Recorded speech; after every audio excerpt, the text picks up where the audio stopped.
Hey everyone, Phi Farley here. September 14th. It is Monday. Happy Monday, everybody. We got a short slate of baseball, but some good plays today. I have an underdog for you, and I got three underdog picks today that I'll be posting. Daily best bet, though, coming in here in 1 second off another win with the Royals. Could not have been a better play.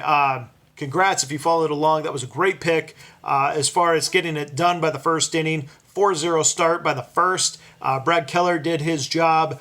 Once again at home, he is outstanding, and Royals just demolished the Pirates. I don't know if there was a better game to play yesterday, so hopefully you did the run line, money line split like I suggested, like I did, able to cash in quite nicely on that one. That's 4 straight now, off what would have been a clean sweep yesterday if the Marlins could have got one more run. Instead, it's a 4-1 day in baseball, one with the Blue Jays run line, Angels run line, hit with the Reds, as well as the Royals as the best bet. Missed with that run line Marlins play. Ended up getting it money line though. So there you go. Another great day here in the books. Things have really shifted, and I'm excited about what we have coming down the stretch. So don't forget to check it out. Patreon.com/Phi Farley. You'll get all the plays, including, like I said, today should be 3 underdogs posted up there. Including this daily best bet, which I like a lot. I'm going to break the game down in just 1 second. Don't forget to subscribe if you haven't.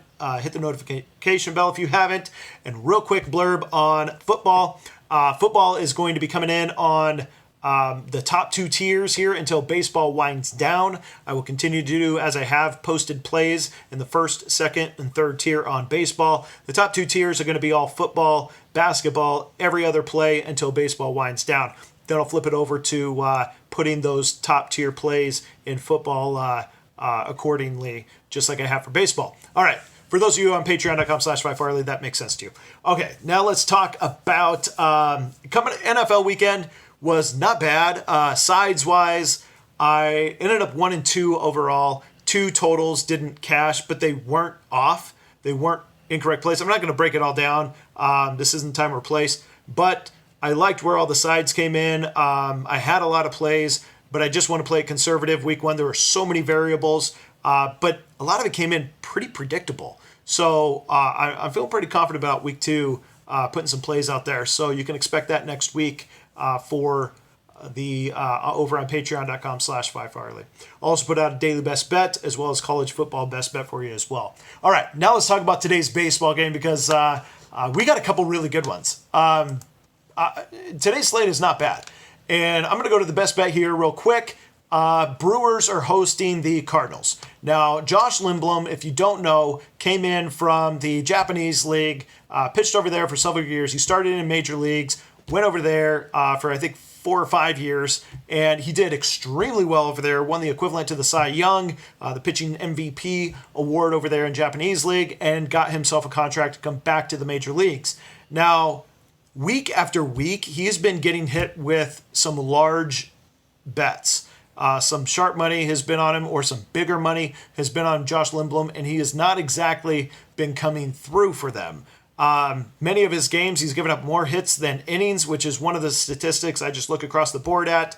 Then he just got demotion out to the bullpen here for his last 2 games. He's been coming out of the pen. So before that, Detroit 5 innings, 6 hits.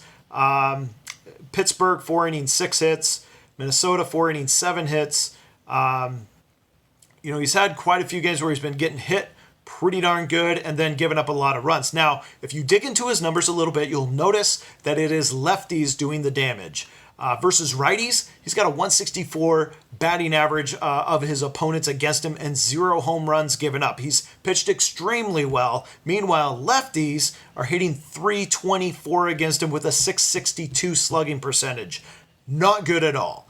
Now, whether it's home or road, it doesn't matter. He's 0-2 at home. Opponents hit .296 against him. He's got a 6.92 ERA. Nothing good about it. But really the big part about that is we see lefties teeing off. Now he's facing the Cardinals today. How do the Cardinals do against lefties? They do well, but they don't have a ton of experience against them. Let me pull up these numbers real quick. So in the total amount of at-bats this year, they have 163 at-bats against lefties. That's it. 163 versus 1,054 against righties. So Huge difference between the two here for the Cardinals. But in those 163 at-bats, how are they doing? They got a 264 batting average versus their 243 batting average against righties. Slugging percentage goes from 380 against righties up to 515 against lefties. They have 10 home runs. And only those 163 at-bats, even math, that's 16.3 at-bats per home run when it comes to lefties. So there's a lot to like about them going against Lindblom today, and I'm definitely going with the Cardinals here in this one, but more breakdown here to come.